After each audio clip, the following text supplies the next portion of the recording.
So first look at the freshly launched Renault Triber, under 4 meters. Unique part about this car is it's going to be able to seat 7, and I'm going to get in and I'm going to show you a lot more.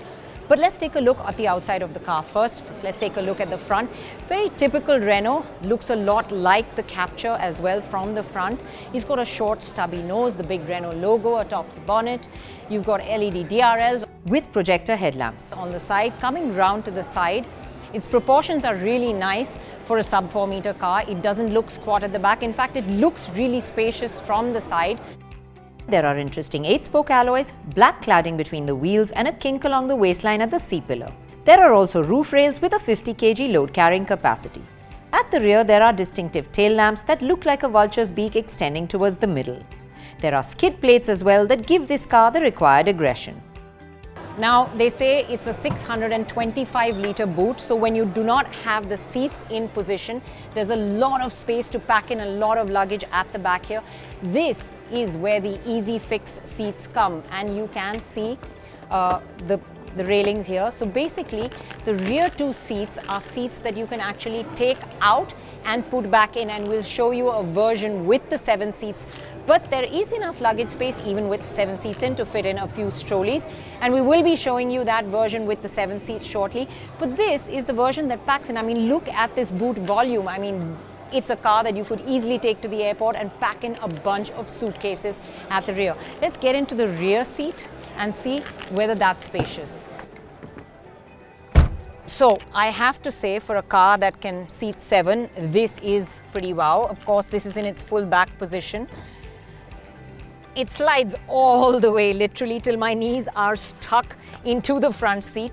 So there's a lot of sliding space for the Triber.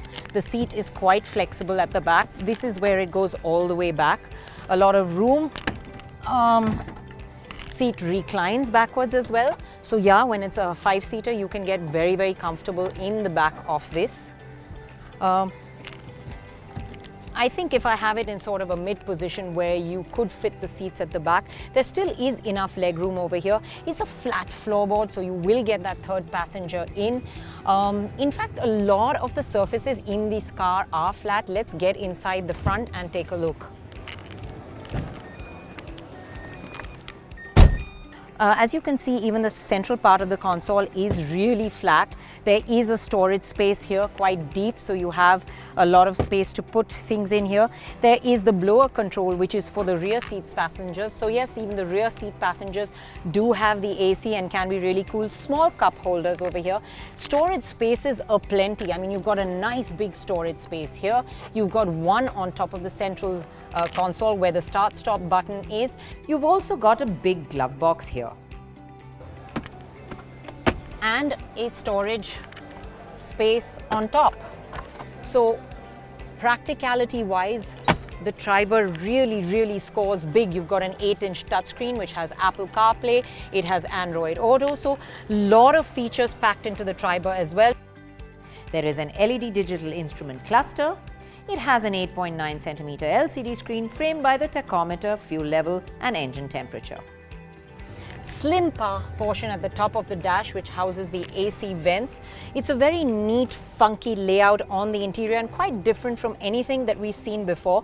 Front seat spacious enough, of course, a lot of sliding scope here as well, so that you can adjust this literally to many permutations and combinations and open up space, whether you want it in the middle row, in the rear 3 seats, or just for you driving with a lot of luggage space at the back.